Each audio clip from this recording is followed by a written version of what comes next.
نکاح جو ہے وہ ہمارے یہاں بعض اوقات فرض ہو جاتا ہے، بعض اوقات واجب ہو جاتا ہے، بعض اوقات سنت ہوتا ہے، اور بعض اوقات نکاح کرنا حرام ہوتا ہے۔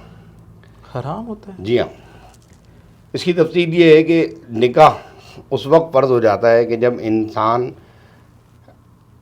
کے اندر شہوت بہت زیادہ ہو، نکاح کرنے کی قوت ہو، طاقت ہو، تو ہمارے فقہا فرماتے ہیں کہ النکاح واجب عند الطوقان، طوقان کہتے ہیں کثرت شہوت کو۔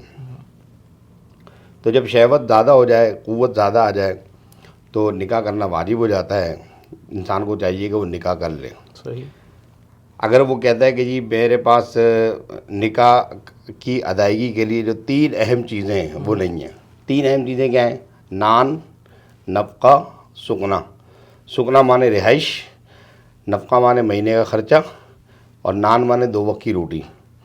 کوئی شخص 2 وقت کی روٹی کھلا سکتا ہے اپنی بیوی کو، اور مہینے کا خرچہ دے سکتا ہے، اور رہنے کے لیے گھر دے سکتا ہے۔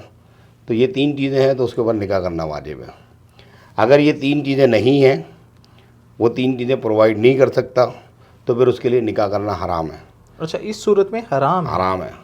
اسے چاہیے کہ وہ نکاح نہ کرے، بلکہ کثرت سے روزے رکھے، ٹھیک ہے نا۔ اور روزہ جو ہے حضور نے فرمایا شہوت کو توڑ دیتا ہے۔ روزے رکھے، تو روزہ رکھنے کا جو حضور نبی علیہ الصلوۃ والسلام نے حکم فرمایا اس کے اندر بھی ایک حکمت ہے۔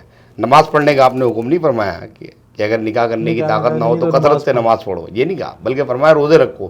روزے رکھنے سے کیا ہوگا کہ ایک وقت کا کھانا آپ نہیں کھائیں گے، ٹھیک ہے نا، اس کے پیسے بچائیں گے، اور اس طرح آپ کی روحانی قوت میں بھی اضافہ ہوگا، شہوت ٹوٹے گی، اور اکنامیکلی طور پر آپ مضبوط ہوتے چلے جائیں گے۔ صحیح صحیح صحیح، بالکل۔ اور یوں پھر ایک وقت آئے گا کہ آپ کے اندر صلاحیت پیدا ہوگی کہ آپ اکنامیکلی مضبوط ہو جائیں گے۔